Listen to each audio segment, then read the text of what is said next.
Hello students, welcome back to my YouTube channel. आज एक छोटा सा लेक्चर लेकर के आए हैं आपके सामने में। आप देख रहे हैं E1CB रिएक्शन। बोले थे कि E1 E2 के अलावा भी E1CB रिएक्शन होते हैं। बड़ा छोटा सा कॉन्सेप्ट है, आप थोड़ा देर का लेक्चर होगा। E1CB रिएक्शन, 1 का मतलब आप समझ गए होइएगा, ये भी यूनिमॉलिक्यूलर रिएक्शन ही है। लेकिन CB का क्या मतलब होता है? CB का मतलब होता है कंजुगेट बेस। E मतलब एलिमिनेशन, 1 मतलब कि इसका ऑर्डर 1 होगा, और CB का मतलब होता है कंजुगेट बेस। ठीक है, मतलब ऐसा एलिमिनेशन रिएक्शन जो कंजुगेट बेस से होकर के परफॉर्म करता हो, उसको बोलते हैं E1CB रिएक्शन। ठीक है, तो चलिए समझते हैं इसको। पहले क्या है ये E1CB reaction? In this reaction, और ये पहले तो हम आपको एक कंडीशन बताते हैं, ये कब होता है। E1CB रिएक्शन तब परफॉर्म करता है जब सबस्ट्रेट में जो लिविंग ग्रुप लगा हुआ है वो बहुत ही खराब लिविंग ग्रुप है, मतलब कि वो एक अच्छा लिविंग ग्रुप नहीं है। जब भी कंपाउंड में एक बेकार का लिविंग ग्रुप हो, मतलब वो एक लिविंग ग्रुप अच्छा है ही नहीं, वो इजीली वहां से रिमूव नहीं हो पाता है, ऐसे लिविंग ग्रुप अगर कंपाउंड में आ जाए तो उसी तरह के सिस्टम में E1CB रिएक्शन परफॉर्म करते हैं। ठीक है, तो लिखेंगे कि this reaction occurs only when bad leaving group is present. Bad living group is present. Bad living group is present, like fluorine. जैसे कोई फ्लोरीन हो जाए, OH हो जाए, OCH3 हो जाए, तो ये सब एक अच्छा लिविंग ग्रुप नहीं है। और अगर इस तरह के लिविंग ग्रुप को दिखा करके और एलिमिनेशन रिएक्शन करने को कहेगा तो फिर इसी केस में E1CB रिएक्शन परफॉर्म करता है। यानी कि अगर सिस्टम में एक बेस्ट लिविंग ग्रुप है, गुड लिविंग ग्रुप है, तब तो उसमें E1 और E2 रिएक्शन ही होगा, E1CB उसमें नहीं होगा, भूल जाइए।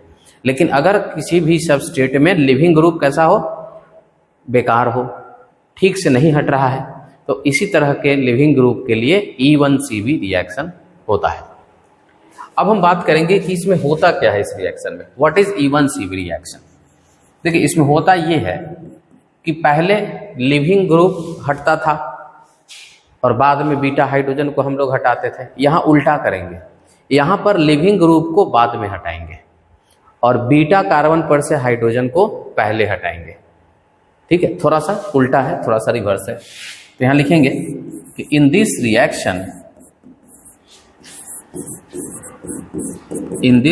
Reaction first beta hydrogen removed. पहले क्या होता है? बीटा हाइड्रोजन रिमूव्ड होता है and then leaving group removed. मतलब ये भी रिएक्शन 2 स्टेप में कंप्लीट होता है, ध्यान रखना है। This reaction also complete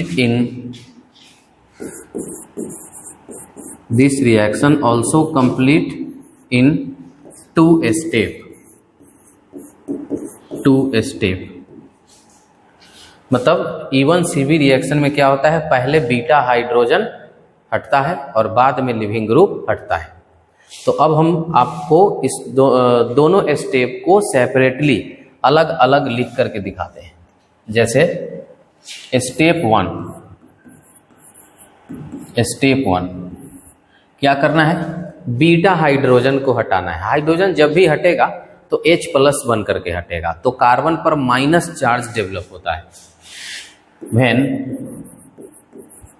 beta hydrogen removed, then carbanion intermediate is formed, जो कंजुगेट बेस की तरह बिहेव करता है। कार्बेनायन इंटरमीडिएट इज फॉर्म्ड, ठीक है। कार्बेनायन इंटरमीडिएट बनता है, जैसे यहां पर हम अभी दिखाएंगे। जैसे मान लीजिए यहाँ पर ब्रोमीन है, लिविंग ग्रुप, सॉरी यहाँ ब्रोमीन नहीं ले सकते हैं, फ्लोरीन ले लेते हैं। एक अच्छा लिविंग ग्रुप नहीं लेना है आपको। तो ये हो गया अल्फा और ये हो गया बीटा, और बीटा पर क्या है, हाइड्रोजन है। तो हम अभी क्या करेंगे, बीटा हाइड्रोजन हटाएंगे, यहाँ से H प्लस बन के ये बाहर निकल जाएगा। तो कार्बन पर क्या बचेगा, कार्बन पर बचेगा माइनस चार्ज। इस कार्बन पर क्या बचा, माइनस चार्ज। तो ये एक इंटरमीडिएट होता है। जिस तरह से लिविंग ग्रुप पहले हटता था तो वहां पर पॉजिटिव चार्ज आता था, मतलब कि कार्बोकेटायन इंटरमीडिएट बनता था। लेकिन यहाँ पर क्या हो रहा है कि अब लिविंग ग्रुप तो हट नहीं रहा है, यहाँ पर क्या हटे, चूंकि बहुत बेकार स्ट्रॉन्गर बॉन्ड है इसलिए नहीं हट पा रहा है। उससे पहले कौन हट जा रहा है, बीटा हाइड्रोजन हट जा रहा है। तो इसीलिए इसको कार्बेनायन बोलते हैं। ये एक इंटरमीडिएट भी है, ये है carbanion intermediate, this is called carbanion intermediate. Carbanion intermediate ये हुआ, ठीक है। मतलब E1 रिएक्शन याद होगा आपको, कार्बोकेटायन बना था, तो वहां जब रिएक्टिविटी देखते थे तो कार्बोकेटायन के स्टेबिलिटी से देखते, या प्रोडक्ट जो देखते थे कार्बोकेटायन के स्टेबिलिटी से देखते थे। अब E1CB में चूंकि हमारा कार्बेनायन इंटरमीडिएट बन रहा है, तो अब जब इसका रिएक्टिविटी या कभी प्रोडक्ट का चर्चा अगर होगा तो वहां पर कार्बेनायन इंटरमीडिएट के स्टेबिलिटी के अकॉर्डिंग होगा, ठीक है। वो जब करेंगे तो बताएंगे। तो ये हो गया स्टेप 1, और ये RDS होता है, याद रखिएगा, क्योंकि बॉन्ड ब्रेक हो रहा है। स्टेप 2 में क्या होगा, अब स्टेप 2 में ये होगा कि हाइड्रोजन तो हट चुका है, माइनस बन चुका है। अब लिविंग ग्रुप हटेगा और माइनस चार्ज वहां पर बॉन्ड बनाएगा। देखिए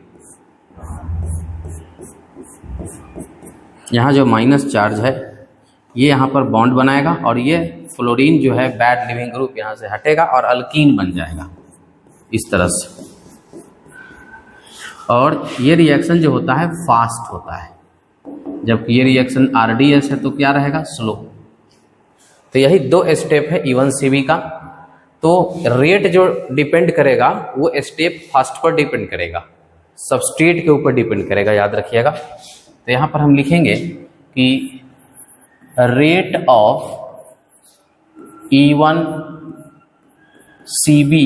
reaction depends upon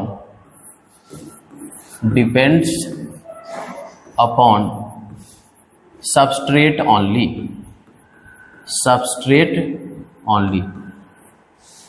केवल सबस्ट्रेट पर डिपेंड कर रहा है। तो हम लिखेंगे rate directly proportional to substrate power 1 होगा, और ये सबस्ट्रेट जो होगा वो निगेटिव चार्ज का होगा, कार्बेनायन होगा। तो इसलिए ऑर्डर तो खैर इसका 1 ही रहेगा, और मॉलिक्यूलरिटी भी क्या रहेगा, 1 रहेगा। मॉलिक्यूलरिटी ये क्या रहेगा, 1 रहेगा। तो इसको हम बोलेंगे E1CB रिएक्शन, यानी कि यूनिमॉलिक्यूलर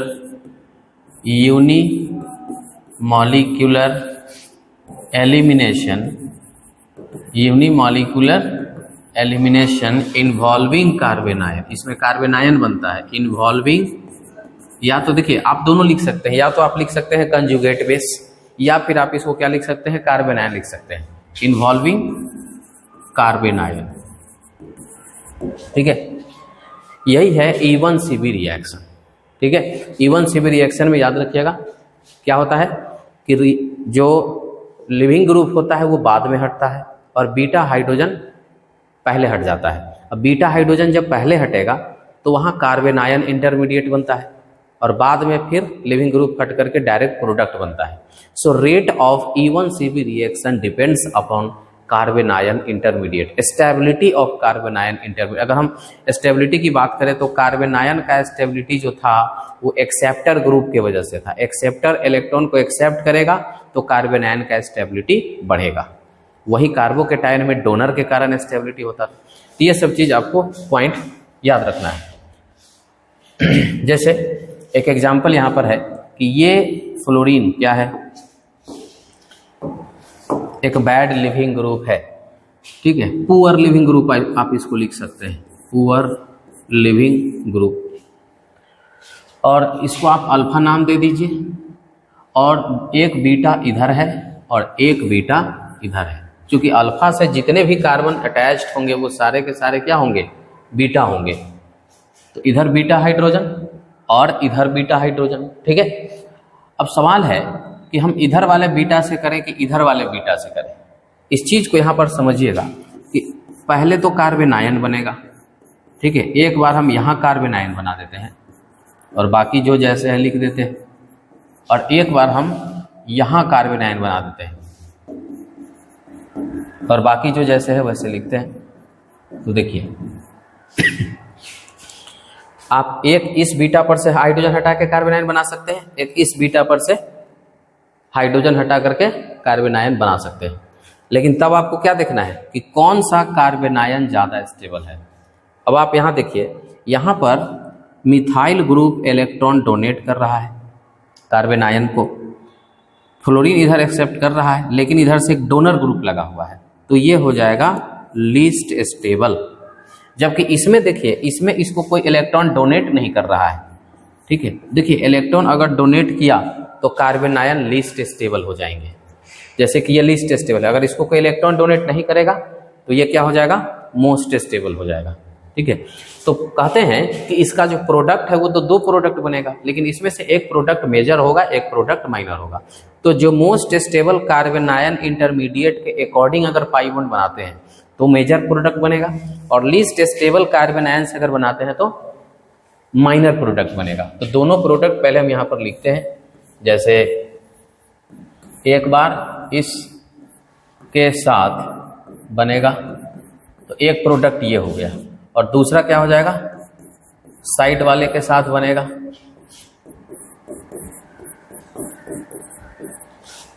ठीक है। अब देखिए यहाँ पर ये क्या हो जाएगा, माइनर प्रोडक्ट हो जाएगा, दिस इज माइनर प्रोडक्ट, और ये क्या हो जाएगा, मेजर प्रोडक्ट हो जाएगा, ठीक है। अब हम इसको यहाँ से मिटा देते हैं, ये समझाना था हमको। अब लिख क्या सकते हैं, इसमें जो दो प्रोडक्ट बना है, पहला प्रोडक्ट और दूसरा प्रोडक्ट। पहला प्रोडक्ट माइनर क्यों है, ऐसे तो अल्कीन ये है ज़्यादा स्टेबल, मेजर होना चाहिए था, लेकिन ये नॉर्मल इवन रिएक्शन में होता है। इवन सीबी में हम अल्कीन के स्टेबिलिटी से मेजर माइनर नहीं देखते हैं, हम इवन रिएक्शन में अल्कीन के स्टेबिलिटी से मेजर और माइनर देखते हैं। इवन सीबी में क्या करते हैं कि कार्बन आयन के स्टेबिलिटी से हम लोग मेजर माइनर देखते हैं। तो जो कार्बन आयन ज़्यादा स्टेबल था और उससे प्रोडक्ट जो बना है वो मेजर प्रोडक्ट होगा, ये वाला मेजर प्रोडक्ट होगा, ठीक है। तो यहाँ पर लिख लेंगे कि second molecule is formed by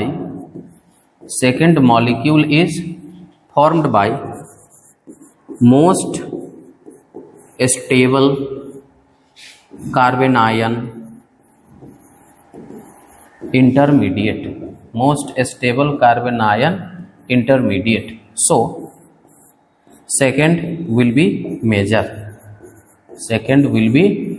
major product. तो ऐसा ध्यान रखना है आप, ठीक है। तो कभी भी इवन सीबी अगर पता चल रहा है, पता चलना तो बहुत इजी है। लिविंग ग्रुप अच्छा नहीं है तो आप इवन E2 कराएंगे नहीं, इवन सीबी कराएंगे। और उसमें अगर दो प्रोडक्ट बन रहा है, मेजर और माइनर पता करना हो तो आप कार्बन आयन देख लीजिएगा। दो तरह या तीन तरह के जो बीटा कार्बन है उस पर माइनस चार्ज लगा के देख लेना है कि किस पर का माइनस चार्ज ज़्यादा स्टेबल है, उससे जो अल्कीन बनेगा वो हो जाएगा मेजर प्रोडक्ट, बाकी क्या हो जाएगा, माइनर प्रोडक्ट। तो वही सिचुएशन यहाँ पर हमने इस एग्जाम्पल में आपको बताया। अब जैसे यहाँ पर देखिए, इसमें भी हम उसी तरह का क्वेश्चन बनाते हैं।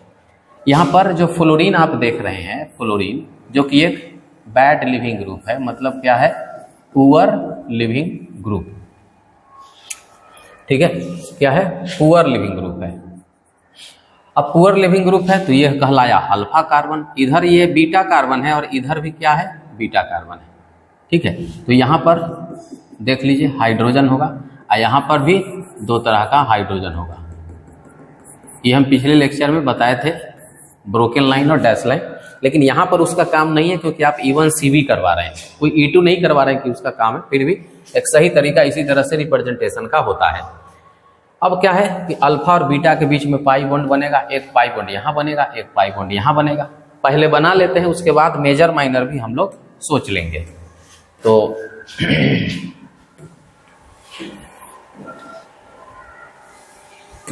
चलिए अब मेजर माइनर, तो पहले तो पाई कहाँ बनेगा, इस अल्फा और इस बीटा के बीच में एक पाई यहाँ पर बनने वाला है, ठीक है। और ये CH3 यहाँ पर जैसे है वैसे रहेगा, और एक पाई यहाँ बनेगा, और ये CH3 जैसे है वैसे रहेगा। एक यहाँ पाई बनेगा और एक यहाँ पाई बनेगा, क्योंकि हमेशा पाई जो बनता है पाई बॉन्ड अल्फा और बीटा कार्बन के बीच में ही बनता है, ये ध्यान रखा जाए। अब सवाल है कि मेजर ये होगा कि मेजर ये होगा। अब उसको देखने के लिए एक छोटा सा डायग्राम इसी में से बना करके हम चेक करते हैं। एक बार यहाँ माइनस बनाइए, यहाँ फ्लोरीन रहने दीजिए, CH3 ऐसे है। एक बार माइनस चार्ज यहाँ बनाइए और आप खुद जस्टिफाई कीजिएगा कि कौन ज़्यादा स्टेबल है, और एक माइनस यहाँ बने, क्योंकि बीटा कार्बन यहाँ पर बीटा है, यहाँ पर बीटा है, ये यहाँ पर क्या है बीटा है, ये यहाँ पर बीटा है। माइनस चार्ज तो बीटा पर ही बनेगा। अब सोचिए इस माइनस चार्ज को फ्लोरीन इलेक्ट्रॉन खींच रहा है, ठीक है, जबकि यहाँ पर इस माइनस चार्ज को ये मिथाइल ग्रुप इलेक्ट्रॉन दे रहा है। तो मिथाइल ग्रुप माइनस को इलेक्ट्रॉन डोनर ग्रुप यहाँ पर लगा हुआ है, तो ये हो जाएगा लीस्ट स्टेबल, और ये क्या हो जाएगा मोस्ट स्टेबल। तो इससे जो प्रोडक्ट बनेगा यहाँ पर, यानी कि यहाँ वाला जो पाई बॉन्ड होगा वो क्या हो जाएगा मेजर हो जाएगा। तो ये हो जाएगा मेजर प्रोडक्ट, और ये क्या हो जाएगा माइनर प्रोडक्ट। तो इसी तरह से हम लोग मेजर और माइनर देखेंगे। पहले आप आराम से 2 तरह का पाई बनेगा उसको बना देना है, और तब आप चेक कर लीजिएगा कि कौन बना है किस तरह के माइनस चार्ज से। अगर अगला क्वेश्चन देखेंगे, अब जैसे यहाँ पर देख लीजिए OCH3 क्या है, OCH3 ये एक पुअर लिविंग ग्रुप है, पुअर लिविंग ग्रुप। चलिए मान लेते हैं पुअर लिविंग ग्रुप है, तो ये हो गया अल्फा। चलो अल्फा मान लेते हैं। अल्फा कौन है, ये अल्फा हो जाएगा और ये बीटा हो जाएगा। अब यहाँ पर क्या है कि बीटा एक ही तरह का है, तो इसमें आपको कोई दिक्कत ही नहीं है। बीटा इसमें एक ही तरह का है, तो मेजर माइनर लिखने में कोई दिक्कत नहीं होगा। होगा E1 CV से, प्रोडक्ट तो E1 CV से ही बनेगा, लेकिन आपको कोई दिक्कत नहीं है, फर्क नहीं पड़ेगा, क्योंकि इसमें बीटा एक ही है, ठीक है। और यहाँ पर इस तरह से पाई बन जाएगा, यहाँ से ये अल्फा पर से ये हटेगा, और यहाँ से 2 हाइड्रोजन यहाँ पर था वो अपना लगा रहेगा इस तरह से। नीचे भी, नीचे का एक हाइड्रोजन तो गया, क्योंकि अल्फा पर से लिविंग ग्रुप है। यहाँ से मान लीजिए कि ये हाइड्रोजन हट जाता होगा, तो अल्फा और बीटा के बीच में एक पाई बॉन्ड इस तरह से बना देना है, ठीक है। जब 2 तरह के बीटा हाइड्रोजन होते हैं वहाँ पर इस तरह की परेशानी होती है। अब जैसे यहाँ पर देखिए फ्लोरीन है, लिविंग ग्रुप है, अल्फा कार्बन, यहाँ पर बीटा है, यहाँ ये बीटा है, और यहाँ ये बीटा है, ठीक है। अब यहाँ पर जो बीटा है ध्यान दीजिएगा, लगातार पाई बॉन्ड तो हम बना नहीं सकते हैं, तो इसको नहीं लेंगे हम, इस बीटा को और इस बीटा को लेंगे। यहाँ हाइड्रोजन है, यहाँ हाइड्रोजन है। अब एक पाई बॉन्ड यहाँ बनेगा और एक पाई बॉन्ड यहाँ बनेगा, क्योंकि ये लिविंग ग्रुप तो हटेगा। तो पहले आप क्या करते हैं 2 प्रोडक्ट बना देते हैं। जैसे जहाँ पाई बनेगा उसको पहले आप बना लीजिए।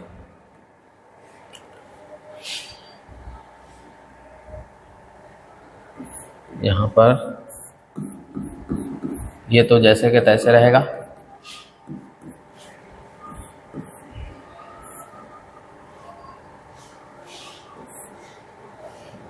एक ही सल्फा, देखिए एक ही सल्फा बीटा के बीच में, एक ही सल्फा बीटा के बीच में पाई बॉन्ड बन जाएगा। यहाँ पर